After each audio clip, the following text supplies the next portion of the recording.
So here we have the Suzuki Ignis on a 17 plate. I'm going to start off by showing you around the outside of the car, and then we'll hop in and run through some controls on the inside. But from the outside, you can see it's a 5-door car with those black alloy wheels, and we have tinted windows around the rear of the car as well. Let's start off inside the boot and then work our way around the rest of the car from there. So as we approach the back of the car, you'll see that given the size of the car, we have plenty of boot space, along with the 50-50 split folding rear seat, so that you can increase that space even further. Okay, so we're just going to work our way back round to the front of the car, and then we'll hop in and run through some controls on the inside. But now that we've done a full circle of it, you can see it's in excellent condition the whole way round. Just briefly before we climb in, I think it's well worth seeing the interior from this exterior point of view. There's plenty to run through on the dashboard, so let's hop in and we'll do that right now.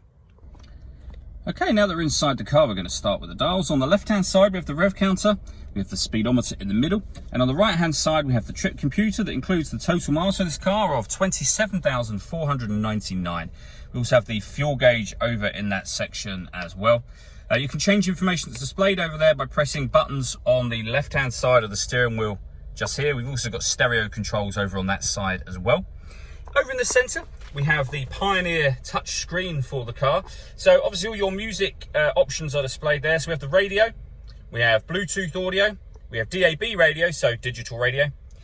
We've got auxiliary input. And then at the bottom there, it mentions the rear view camera. So you can switch the rear view camera on and off. If you put the car into reverse, you'll see that that camera will come up automatically. And it's a full colour camera with guidelines that show you what direction the car is headed in relation to the image that you're seeing on the screen. As well as all of that, this car also has satellite navigation as well. There is a video on our website and also on our YouTube channel that shows how the Suzuki satellite navigation systems work. So it's well worth checking those out if you have the time. Working our way down, we have the air conditioning first of all. So we've got the direction of the air, the fan speed and the temperature. The air conditioning is on at the moment, so you can turn it off or back on again. That one turns on the rear heated screen. At the bottom here, we can decide whether with this slider we're bringing in fresh air from the outside of the car or recirculating the air that's in the car, which is a great way of heating it up or cooling it down quickly depending on the temperature you've set here.